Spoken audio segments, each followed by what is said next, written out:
అందరికీ జేబీఎం. నేను రాజేష్ మహాసేన. ఇప్పుడు మీకు కొన్ని అద్భుతాలు చూపిస్తాను. హర్ష్ కుమార్ గారు చేసే పనులు, ఆ జాడగడ, ఆ బ్రీడ్ కుక్క, ఆ కుక్క చేసే పనులు ఇప్పుడు చూపిస్తాను. వీళ్ళు మొత్తం అందరితో గొడవలు తెచ్చేస్తున్నారండి ఈ రాష్ట్రంలో.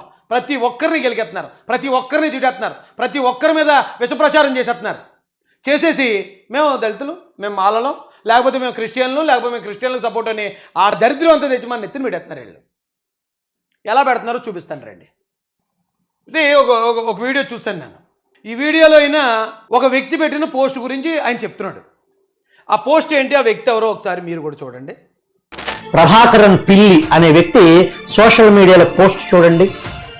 ప్రభాకర్ పిల్లి ఆడి పేరు. సోషల్ మీడియాలో పెట్టాడు ఆ కుర్రోడు పోస్టు. ఏం పోస్ట్ పెట్టాడు ఆయన చదువుతాడు. అప్పుడు ఆ ప్రభాకర్ పిల్లి అనే వ్యక్తి ఎవరు తరపున అతను పెట్టాడు, లేకపోతే ఎవరు అతనితో పెట్టించారు, లేదా అతని అకౌంట్ ఉపయోగించుకుని ఎవరు పెట్టారు, జస్ట్ ఇప్పుడు చూపించేస్తాను మీకు. ఇంతగా ఆ పోస్ట్ ఏం పెట్టారు చూడండి. అలా మబ్బులు ఇడిపోయి నాకు ఇప్పుడు ఏమో ఏడ్రా బాబు ఇలా తయారయ్యారని. ప్రభాకరన్ పిల్లి అనే వ్యక్తి సోషల్ మీడియాలో పోస్ట్ చూడండి. డిప్యూటీ స్పీకర్ వర్గంపై తీవ్రంగా దాడి చేసిన ఎస్సీ సంఘాలు. అణచివేత అధికమైతే తిరుగుబాటు ఈ విధంగా ఉంటుంది. ఇదిరా సనాతని డి స్పీకర్గా ఎస్సీపేటలో అక్రమంగా గుడి నిర్మించిన రఘురామగాడి అనుచరులపై మేకులతో తీవ్రంగా దాడి చేసిన ఎస్సీ సంఘాలు అని నారా లోకేష్, నారా చంద్రబాబు నాయుడు, జీవి హర్షకుమార్, పవన్ కళ్యాణ్, నరేంద్ర మోదీ రఘురామకృష్ణరాజును ట్యాగ్ చేశాడు. ఏం చెప్పాడండి అక్కడ? క్లియర్గా ఆడు చెప్పేశాడు. ఏమని? దాడి చేశారు, మేకులతో దాడి చేశారు, వాళ్ళ అనుచరుల మీద దాడి చేశారని. పాపం దెబ్బలు తిని హాస్పిటల్లో పడుకుని ఉన్న వాళ్ళ ఫోటోలు పెట్టి దాడి చేసింది మా వాళ్ళు చేశారు, దాడి చేసాం, మేము దాడి చేసాం. ఎందుకంటే అక్కడ అక్రమంగా రాముడు మీరు విగ్రహం కడతారా? ఒరే డిప్యూటీ స్పీకర్గా, ఒరే ఇది చేసిందే తప్పు దాడి చేయటం. పాపం వాళ్ళు దెబ్బలు తినేసి పడున్న ఫోటోలు పెట్టి కొట్టింది మేమేరా, మేకులతో మేమే కొట్టాం, మీరు ఏం చేస్తారో చేయండి అని ఈ రాష్ట్రంలోనే కదా ఈ దేశంలోనే ఉన్న 100 కోట్ల మంది హిందువులకు సవాల్ ఇచ్చినాడండి. 100 కోట్ల మంది హిందువులకి నరేంద్ర మోడీ గారితో సహా సవాల్ ఇసిరాడు. మేమే కొట్టాం, మేమే మేకులతో గుచ్చాం. ఎంత దారుణంగా రెచ్చగొట్టటువంటిది. అది నిజంగా చూసిన వాళ్ళు ఇంకా సంయమనం పాటిస్తున్నారు. కానీ ఈ పోస్టులు పెట్టిన పనికిమాలిన ఎదవలో, పెట్టించిన ఎదవలో బాగానే ఉంటారు. అక్కడ ఆకివీడి పెదపేటలో ఉన్న దళితుల మీద ఎవరైనా దాడి చేస్తే ఆ పేట మీద పడిపోతే అందరూ ఏకమై ఎవరండి కాపాడేది? ఎవరు కాపాడతారు? మొత్తం రాష్ట్రం అంతా వాళ్ళకే సపోర్ట్ చేస్తారు. దాడి చేసినా సరే సరే వాళ్ళు కొట్టారంటున్నారు కదా, వాళ్ళు మేకులతో గుచ్చారంటున్నారు కదా, మన వాళ్ళు అందరూ హాస్పిటల్లో పడి ఉన్నారు కదా, ఇక అలాంటి వాళ్ళ దగ్గర చట్టాలు గిట్టాలంటే అంటారు. కానీ పాపం ఆ పెదపేటలో ఉన్న వాళ్ళకి తెలియదు ఇదంతా. వాళ్ళ అమాయకులు. ఎవడో వైసీపీ వచ్చి రండి నిరసన తెలియచేద్దామంటే వెళ్ళిన వ్యక్తులు వాళ్ళు. ఓడి అమ్మ, మొత్తం అంతమంది జనాన్ని చావుకు అప్పగించేస్తున్నారు కదరా మీ కన్నింగ్ తెలివితేటలో, మీ స్వార్థం కోసం. ఇందుకెవడీడు? ప్రభాకర్ పిల్లి అని కూడా ఎవడండి? ఇదిగో హర్ష్ కుమార్ గారు పిఎన్ అని చెప్పి తిరుగుతున్నాడు. హర్ష్ కుమార్ గారు అంటే కొంతమంది ఏం చేస్తారంటే, కొంతమంది లీడర్లు ఉంటారు, వాళ్ళ పిఏ అకౌంట్నో లేకపోతే ఇంకొకరి అకౌంట్నో ఇలాంటి పోస్టులు పెట్టడానికి వాళ్ళే ఉపయోగించుకుంటారు. ఏమో మేబీ ఆ పోస్ట్ పెట్టింది హర్ష్ కుమార్ గారు ఏమో కూడా మనకు తెలియదు. ఎందుకంటే మొత్తం ఈ ఐడి అంతట్లో కూడా హర్ష్ కుమార్ గారి వీడియోలే. ఇది చూడండి, ఇప్పుడు పెట్టి 51 నిమిషాలు అవుతుంది హర్ష్ కుమార్ గారి వీడియో, ఆయన మాట్లాడిన వీడియో మొత్తం అన్నీ హర్ష్ కుమార్ గారే ఉంటాయండి ఇందులో. ఇగో హర్ష్ కుమార్ గారు అబ్బాయి పెట్టిన ప్రెస్ మీటు ఎక్కడ చూసినా ఇదిగో అతిశక్తి ప్రవీణ్ పగడాల గారి సాక్ష్యం అని చెప్పి ఎక్కడ ఇప్పుడు హర్ష్ కుమార్ గారు ఎత్తుకున్న మ్యాటర్ ఇదే కదా, మొత్తం అదే.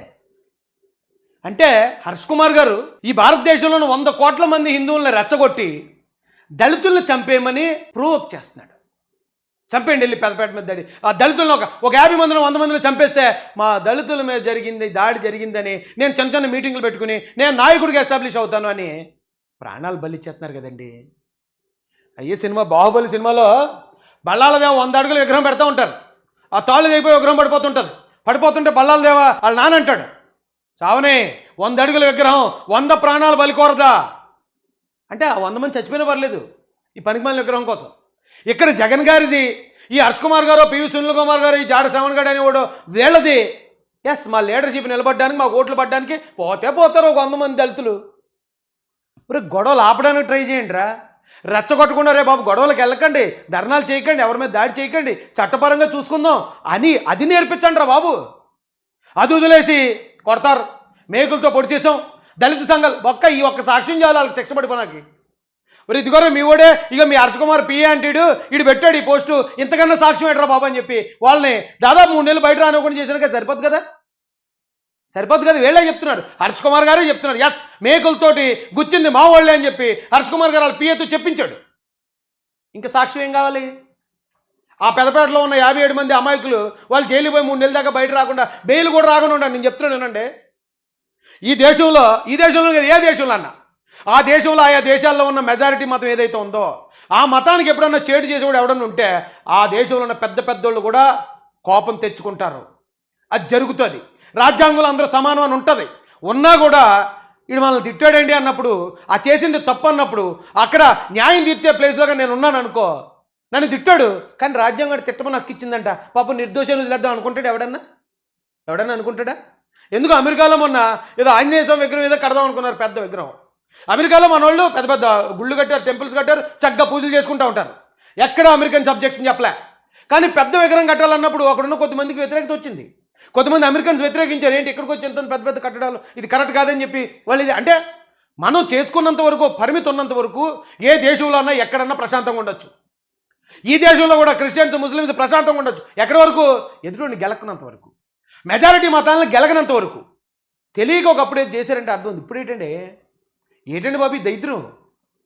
హర్ష కుమార్ గారు అదే ఎవరైతే అలా పెట్టాడో మేకులతో కూర్చొని అది ఇదని అదే దాని నుంచి ఆయన వీడియో మాట్లాడాడండి. వీళ్ళు రెచ్చగొడేస్తున్నారండి. కూటమి ప్రభుత్వాన్ని రెచ్చగొడేస్తున్నారు, హిందువులను రెచ్చగొడేస్తున్నారు, కాపులను రెచ్చగొడేస్తున్నారు, బీసీలను రెచ్చగొడేస్తున్నారు. రెచ్చగొట్టి వీళ్ళు చూపించేది ఎవరినంటే వీళ్ళందరూ బాగానే ఉంటారండి. పెద్ద పెద్ద బిల్డింగ్లు కట్టుకుని ఉన్నారు, చక్కగా బిల్డింగ్లో దూరేస్తారు. అమాయకమైన మాల్లో అమాయకమైన క్రైస్తవులు బుక్ అయిపోతారు. ఇప్పుడు ఆకి వీళ్ళు 57 మంది బుక్ అయిపోయినట్టు. వీళ్ళు ఎవరు అక్కడికి వెళ్ళట్లేదు చూడండి. ఇప్పుడు సింపుల్గా వీడియోలు మాడుతున్నారు. అక్కడికి వెళ్ళొచ్చు కదా అక్కడికి. ఆకి వీళ్ళు అన్యాయం జరిగింది, ఆకి వీళ్ళు పొడి చెప్తాను సింపేస్తానన్న ఆ జాడగాడు లేకపోతే ఈ పివి సునీల్ కుమారు వీళ్ళందరూ అక్కడికి వెళ్ళి నిలబడొచ్చు కదా. ఆ 57 మందిని పరామర్శించడానికి పోయి రచ్చగొట్టింది మీరే. మీ గురించి వాళ్ళు ఇరుక్కున్నారు. అందరికీ నమస్కారం. మనకి ఈరోజు నేను చెప్తున్నది ఏంటంటే మనకి ముఖ్యమంత్రి ఉప ముఖ్యమంత్రి చరిత్రలో ఇటువంటి వాళ్ళు మనం చూడలేం. ఆకివీళ్ళలో జరిగిన ఘటనకి ముఖ్యమంత్రి గారు ఉప ముఖ్యమంత్రి గారు గుర్తొచ్చారు ఈయనకి. ఆకివీళ్ళలో రామాలయం కోసం ఆ రాముడికి దండేయాలని రఘురామరాజు గారు వెళ్ళటం ఏంటి? అక్కడ వైసీపీ రెచ్చగొట్టిన దాని మీద కొద్దిమంది వెళ్ళి ఆయన మీద దాడి చేసే ప్రయత్నం చేయటం ఏంటి? దానికి ముఖ్యమంత్రికి ఉప ముఖ్యమంత్రి సంబంధం ఏంటండి ఇది?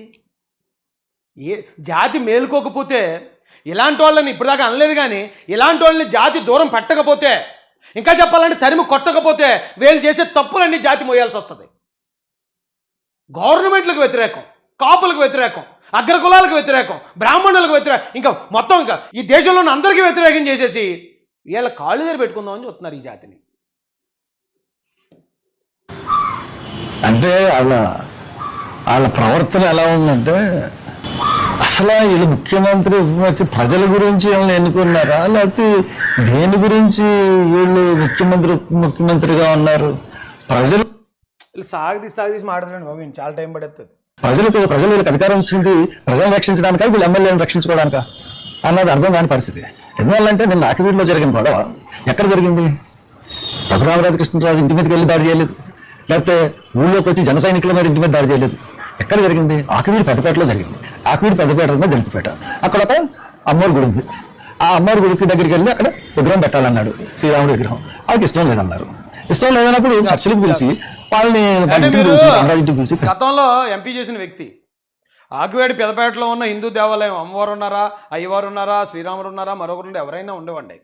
ఇప్పుడు దాకా అమ్మవారి గుండేమి అక్కడ ఉన్న మన దళితులు మంచి చెడ్డ చూసి దాన్ని అలంకరించి పూజలు చేసి ఏం చేయలేదు కదా, వదిలేశారు కదా. పాడుపడిపోయింది. అది పాడుపడిపోయిన దేవాలయం అని పునరుద్ధరించుకుంటానంటే అలాగా అడ్డుకోవడం తప్పు అని చెప్పాలి మనం. మనోళ్ళకి ఏది చేసినా పాపం వాళ్ళకి తెలీదు. వైసీపీ వాళ్ళు రెచ్చగొడితే అడ్డుకోండి రఘురామరాజు వస్తాడంటే వాళ్ళు ముందుకు పోతున్నారు. లేదంటే మీ మతం మీదకి వచ్చేస్తుంది, లేకపోతే మీ క్రిస్టియన్స్ మీదకి వచ్చేస్తారు అంటారని పాపం వాళ్ళు వెళ్తారు ముందుకి. వెళ్ళినప్పుడు మనం చెప్పాలి నాయకులుగా, తప్పు అలా వెళ్ళొద్దు. మన చర్చ మీదకి ఎవరైనా వస్తే మనం మాట్లాడుతున్నాం కదా, ప్రశ్నిస్తున్నాం కదా, మనం పోరాడుతున్నాం కదా, వాళ్ళ టెంపుల్ దగ్గరికి వెళ్ళినప్పుడు మనం వెళ్ళకూడదని చెప్పాలి. అది వదిలేసి డాడీ రఘురామరాజు గారు ఇంటి మీదకి వెళ్ళారా, లేకపోతే జన సైనికులు ఇంటి మీదకి వెళ్ళారా, వెళ్ళలేదు కదా, ఇక్కడికి వచ్చినప్పుడే కొట్టారు, ఇక్కడికి వచ్చినప్పుడు కొడితే అది కరెక్ట్ అన్నట్టు అంటారు. ఇటు అలాంటి మళ్ళీ ఇంకో 10 మంది కుర్రోళ్ళు ఎస్సీ కుర్రోళ్ళు అదే నిజం అనుకున్నా ఇక్కడికి వస్తే కొట్టొచ్చు అనమాట అని వాళ్ళు దాడికి ప్రయత్నించారనుకో, ఈసారి అవతల వాళ్ళు ఎక్కువ మంది జనం ఉన్నారనుకో, వీళ్ళు దాడికి గురవుతారు. లేదా వీళ్ళే ఒకవేళ దాడి చేస్తే వీళ్ళు జైలుకి గురవుతారు. ఎందుకండి ఇలాంటి ఎందుకు ఎంకరేజ్ చేస్తున్నారు హర్ష్ కుమార్ గారు? అంటే వాళ్ళు ఏం చేసినా ఎంకరేజ్ చేసేస్తే వాళ్ళు మా వెనకాల ఉంటారు, మేము లీడర్స్కి ఎదగొచ్చు. ఎందుకు వచ్చిన లీడర్షిప్ అండి అది? మంచి చెడు చెప్పని లీడర్షిప్ ఎందుకు వచ్చిందండి? బలవంతుడితో ఎలా ప్రవర్తించాలి, లేకపోతే మంచివాడితో ఎలా ప్రవర్తించాలి, ఎవరైనా నీ తరపున చెడ్డ పని చేస్తే వాళ్ళని ఎలా వ్యతిరేకించాలి అది చెప్పాలి లీడర్ అంటే. అంతేగాని వాళ్ళు ఏం చేస్తే తెలియక చేస్తే దాన్ని సమర్థించేయకూడదు. అయినా అల్లా పేరు అక్కడికి వెళ్ళాల్సిందండి. పెట్టండి ఒకసారి ఆన్ చేయండి, నేను ఆన్ చేస్తాను అండి. సెలవించి సమస్యని సామరస్యంగా పరిష్కరించుకోవాలి. అలాగే కాకుండా ఒక 200 కార్లు 100 కార్లు వేసుకుని వెళ్ళి ఆ పేట మీదకి దాడి చేసినట్టు వెళ్ళి అక్కడ శ్రీరామ సందర్భంగా ఎన్నో గుళ్ళు ఉన్నాయి, ఎక్కడైనా దండేసుకోవచ్చు, ఎక్కడైనా దేవుడు పూజించుకోవచ్చు. చెప్పి వెళ్ళి వాళ్ళు రెచ్చగొట్టి వాళ్ళు ఏ గుడికి వెళ్ళాలి, ఏ గుళ్ళో దండేసుకోవాలి చెప్పడానికి మనం ఎవరు? మన సంబంధం లేదు కదా. ఇప్పుడు మీరు ఫలానా గుడికి వెళ్ళండి, ఫలానా చర్చికి వెళ్ళండి వాళ్ళు ఎవరు మనకెవరు వచ్చి సలహాలు ఇస్తలేదు కదా. మనకెందుకండి? ఎందుకండి బాబు? 100 సంవత్సరాల క్రితం గుడి అంటే అది. 100 సంవత్సరాల గుడిని పునరుద్ధరించకపోతే ఇగో రఘురామరాజు అనే వ్యక్తి చేతకాని వ్యక్తి అని రెచ్చగొట్టింది వైసీపీ. రెచ్చగొడితే అప్పుడు ఆయనకి తెలిసి అప్పుడు వెళ్ళాడు ఆయనకి వెళ్ళలే. ఇప్పుడే చూపించాను నేను పేపర్ క్లిప్పు. రామాయణం ప్రాంగణం పూర్తిగా పాడైపోయింది, గోడలపై లోపలపై మొక్కలు మొలిచి వృక్షాలుగా మారిపోయి ఆ ప్రాంతంలో ప్రజలు విచ్చలవిడిగా వ్యర్థాలను పారవేస్తున్నారని చెప్పింది ఎవరు గురించి చెప్పారనుకుంటున్నారు సాక్షి వాళ్ళు? అది పెద్దపేట దళితపేట ఉన్నప్పుడు అక్కడ గుడి దగ్గర వ్యర్థాలు పారేస్తున్నారు దళితులు రామాలయం దగ్గర వ్యర్థాలు పారేస్తున్నారని జనాలను రెచ్చగొట్టింది సాక్షి పేపర్. అభిషేకుడిని పాలకులు పట్టించుకోరా, రోడ్ల వెంబడి కాలువల గట్లపైన ఉన్న ఆలయాలను తొలగించే పాలకులకు పట్టాభిషేకుడిని పట్టించుకోవడం లేదని పలువురు వాపోతున్నారు. ఎవరు? కాలువ గట్టు మీద ఉన్న చర్చల్ని లేకపోతే కాలువ గట్టు మీద ఉన్న కట్టడాలను తీసింది రఘురామరాజు గారు. డైరెక్ట్గా రఘురామరాజుని రెచ్చగొట్టారు.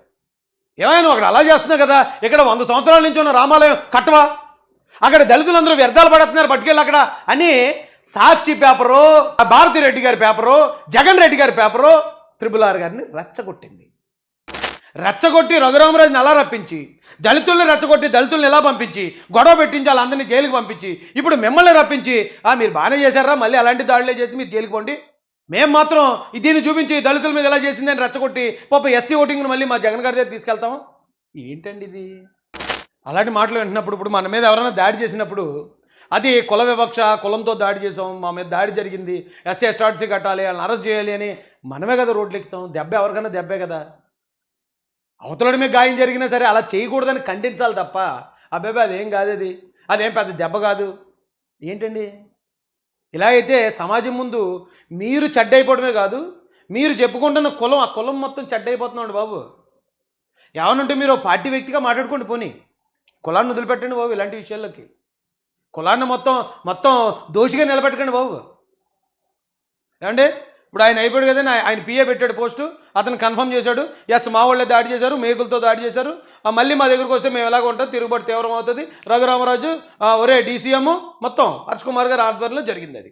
ఇప్పుడు పెట్టాల్సిన కేసులు ఏళ్ళని కూడా పెట్టాలి కదా, రెచ్చగొట్టింది ఏళ్లే కదా. ఏదైతే ఆ ప్రభాకర్ అనే దాని నుంచి వచ్చిందో వాడి మీద కేసు అవ్వాలి. దానికి కారణం దాని వెనకాతల అంటే అతను పిఏ అని చెప్పుకున్నాడు కాబట్టి ఖచ్చితంగా మరి హర్ష్ కుమార్ గారు చేయించినట్టే వస్తుంది అది. మరి ఇవన్నీ కూడా ఆలోచించి, ఎందుకంటే అక్కడ పాపం వెళ్ళి నిలబడిన దళితుల్నే అరెస్ట్ చేసి జైలుకి పెట్టినప్పుడు మరి వాళ్ళు అలా వెళ్ళడానికి గల కారణం ఎవరు? వాళ్ళని రెచ్చగొట్టింది ఎవరు?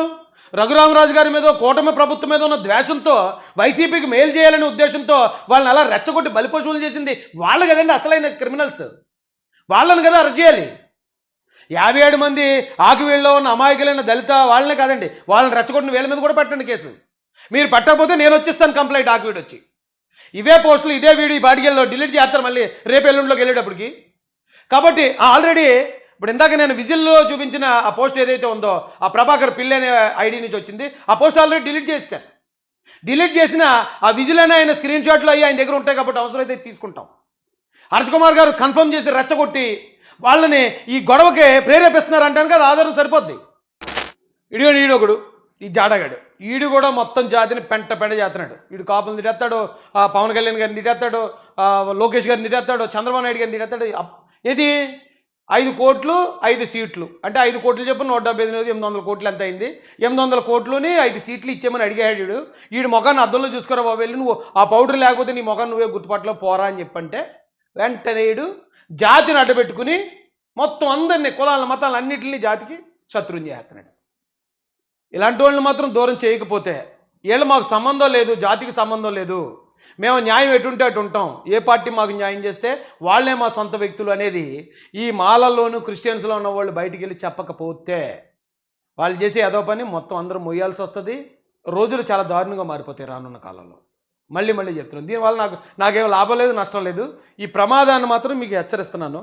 ఈ జాతిలో ఉన్నవాళ్ళు దీన్ని కొంచెం సీరియస్ తీసుకోండి.